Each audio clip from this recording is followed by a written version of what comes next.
Govoreći općenito o načinu klanjanja namaza, Allahov poslanik alejhi selam je rekao: klanjajte kao što ste vidjeli mene da klanjam.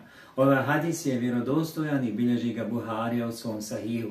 Na osnovu ovog hadisa islamski učenjaci smatraju da nema razlike između muškarca i žene u načinu klanjanja namaza, osim u nekim sitnim detaljima koji proistječu iz obaveze da tokom namaza budu pokriveni stidni dijelovi tijela ili određeni dijelovi tijela.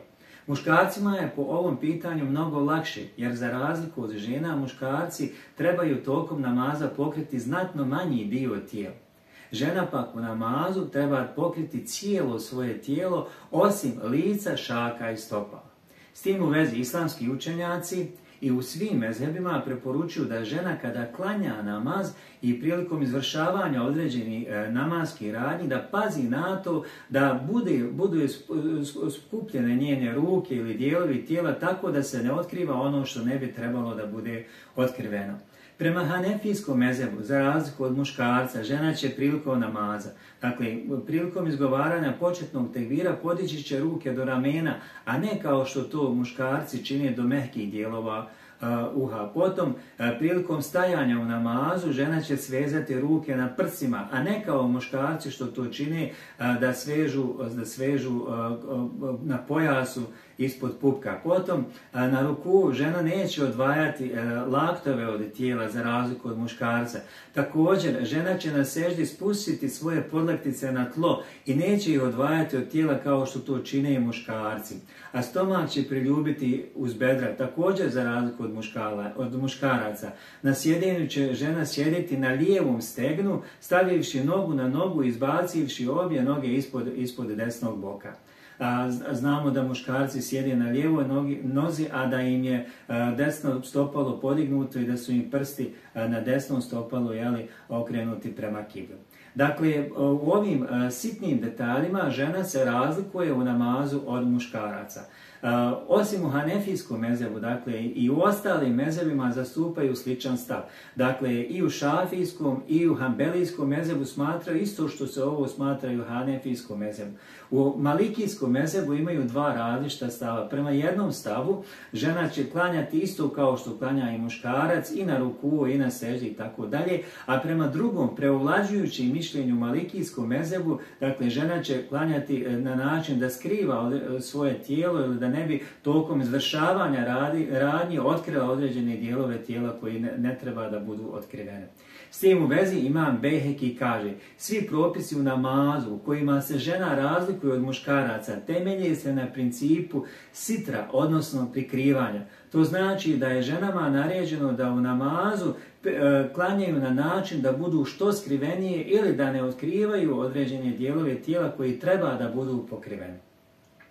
Naravno, kao što smo spomenuli na početku, dakle, skrivanje stidnih dijelova tijela odnosi se i na muškarce, ali evo, zakonodavac je odredio da muškarci toliko namaza trebaju pokriti znatno manji dio tijela od žena.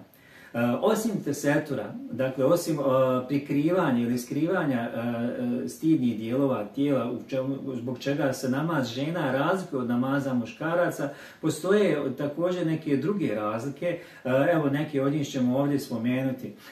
Naime, žene kada žele klanjati namaz neće učiti ezan, niti će učiti ikamet. Potom namaz žene u njenoj kući bolji je od namaza u džematu, za razliku od muškarca gdje se zna da je namaz u džematu bolji od namaza u kući. Potom u Buharinom sahihu se navodi da kada se desi nešto pa se treba imamu skrenuti pažnja, muškarci mogu kazati subhanallah. Dakle, u hadisu stoji za muškarce je tesbih, a za žene pljesak rukama. A žene neće govoriti subhanallah, nego će pljesnuti rukama kako bi skrenula imamu pažnju ako je eventualno učinio kakvu grešku u namazu. Također, u Muslimovom sahihu se navodi da je Allahov poslanik alejhi selam, a vezano je za ranije tvrdnje i argumente da žena se u nekim segmentima razlikuje u namazu od muškarca. Naime, Muslim prenosi hadis koji je vjerodostojan, u kojem stoji Allahov poslanik alejhi selam zabranio je muškarcu da spusti svoje podlaktice na seždi. liru ređu. Dakle, muškarcu.